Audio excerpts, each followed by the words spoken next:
When people talk about global music today, the conversation is no longer limited to the US, Korea, or Europe. Something bigger is happening. Music is moving across borders faster than ever, and artists from different cultures are reshaping scenes far from home. One of the clearest examples of this shift happened at ACON 2025 in Taiwan, where SB19 didn't just perform, they made an impact that went far beyond the stage. But before we dive into how SB19's presence at ACON 2025 helped elevate Taiwan's music scene, please take a second to hit like, share this video, and subscribe to the channel. It really helps support the content and keeps you updated on more deep dives like this. Now, let's get into it. ACON isn't just another music festival where artists show up, perform their set, and leave. It's more like a meeting point. A space where different cultures, sounds, and creative ideas collide in real time. You're not just watching performances, you're witnessing artists from different parts of Asia, and even beyond, share the same stage, the same audience, and the same moment. By the time 2025 came around, ACON had already grown into something bigger than entertainment. It had become a platform for connection.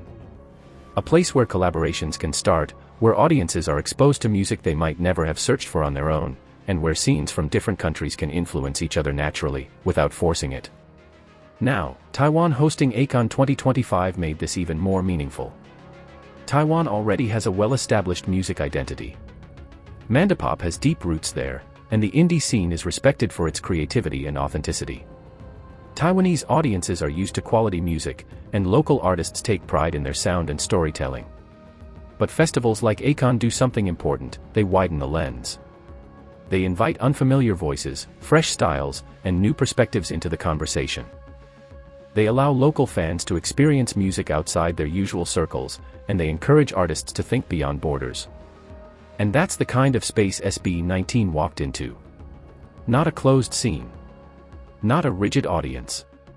But an open, curious environment that was ready to listen, ready to learn, and ready to experience something different. When SB19 was announced as part of the ACON 2025 lineup, it didn't feel like just another name added to the poster. People noticed. There was curiosity in the air. Some excitement. And for a lot of Taiwanese fans, and even casual festival goers, this was their first real introduction to Ppop in a live, large-scale setting. Many had heard the name SB19 online, maybe seen a clip or two, but ACON was different. This wasn't a screen. This wasn't a recommendation algorithm. This was a real stage, in front of a real crowd, where first impressions truly mattered. And SB19 didn't show up trying to play it safe or fit into someone else's mold. They came in knowing exactly who they are. They carried their Filipino identity with pride, through their music, their movements, and the way they held themselves. You could feel the discipline behind their performance, the hours of work, and the intention behind every detail. It wasn't just about singing and dancing. It was about telling a story in a space that was new to them. That confidence wasn't loud or forced. It was calm. Grounded. And it showed almost immediately. From the moment they stepped on stage, it became clear this performance wasn't relying on flashy effects, oversized props, or empty hype. What held people's attention was their precision, the sharpness of their movements, the control in their vocals, and the way they moved as one unit. There was energy, yes, but it was focused. And more importantly, there was connection. With each other, and with the audience right in front of them. What really made SB19's ACON 2025 performance stand out wasn't just the technical side of things, although the choreography was tight and the vocals were solid. It was the intention behind every part of the set. Nothing felt random. Nothing felt thrown in just to fill time. You could tell this was a performance that had been carefully thought through from start to finish. The way they moved from one song to the next felt smooth and purposeful. The transitions didn't break the momentum, they built it. When they addressed the crowd, it didn't feel rehearsed or distant. It felt present. Like they were fully aware of where they were and who they were performing for. And then there was the way they carried themselves on stage. They didn't perform like guests trying to prove they belonged. They performed like professionals who already knew they did. There was a quiet confidence in how they stood, how they interacted with each other, and how they owned the space in front of them. For a lot of people in the audience, this was a turning point. A moment where something clicked. Ppop wasn't being introduced as a new genre trying to catch up to others. It showed up as something fully formed, confident, and ready to stand alongside any scene. After the show, that feeling carried over online. People in Taiwan were talking about SB19, not just saying the performance was good, but breaking down why it worked. They talked about the group's discipline, their stage presence, and how their sound felt both different and surprisingly familiar at the same time. And when a performance sparks that kind of conversation, it's more than entertainment, it becomes part of the culture. Now, this is where you have to zoom out and look at the bigger picture.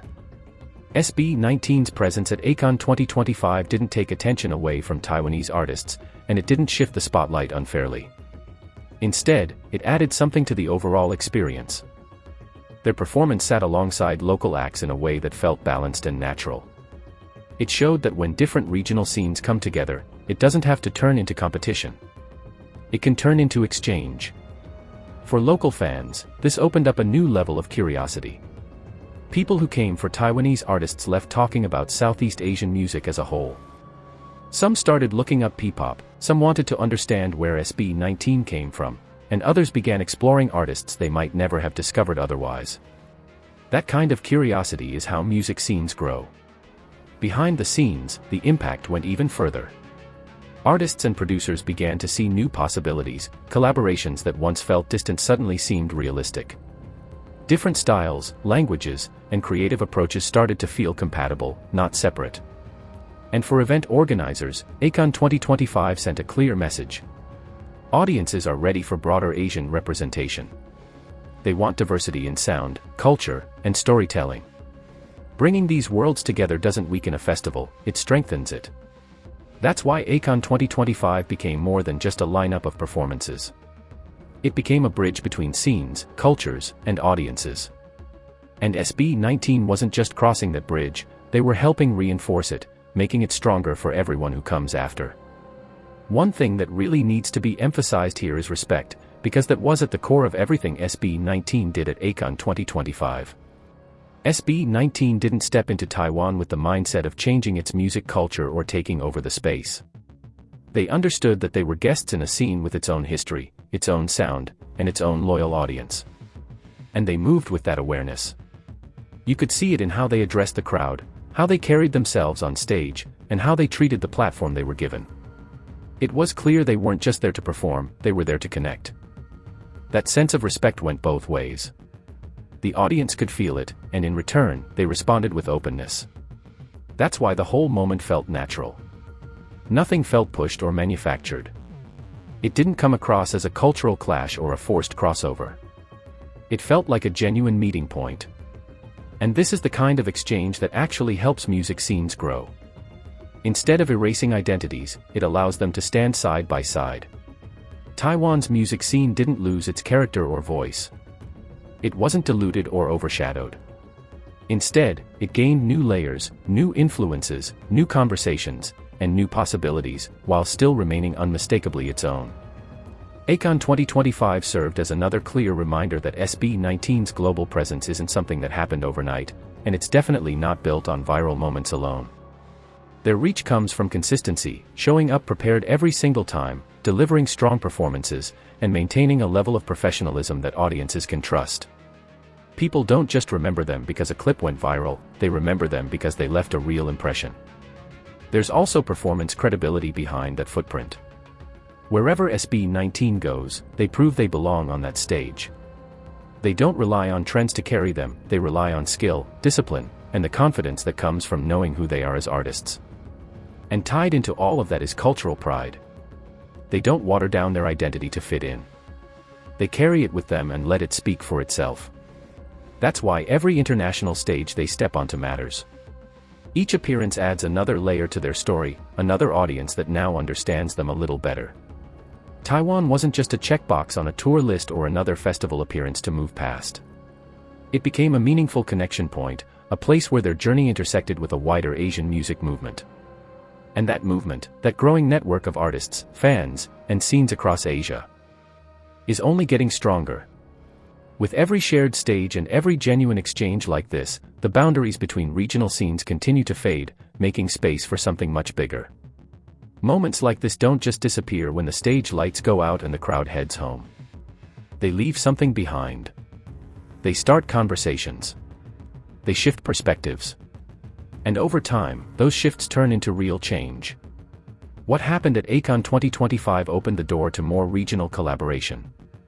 Artists and creatives from different parts of Asia saw firsthand what's possible when scenes connect instead of staying in their own lanes. Suddenly, working across borders doesn't feel complicated or distant, it feels achievable. It also set the stage for more cross-cultural festivals.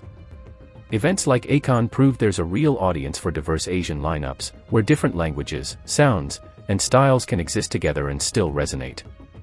That kind of success encourages organizers to think bigger and bolder the next time. And maybe most importantly, it helped widen audience acceptance.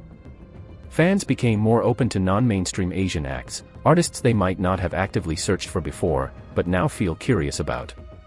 Once that door opens, it's hard to close it again. ACON 2025 made one thing very clear: Asia's music future doesn't belong to one country, one genre, or one industry center. It's shared across regions, cultures, and communities. And through their presence and performance, SB19 helped make that message louder, clearer, and harder to ignore. SB19 didn't just leave a mark on the stage, they left a mark on the conversation around Asian music as a whole. It is alright guys, that wraps up our video for today. If you enjoyed this breakdown, don't forget to like, share, and subscribe. Let me know in the comments what you think SB19's next global move should be. Thanks for watching, see you in the next one.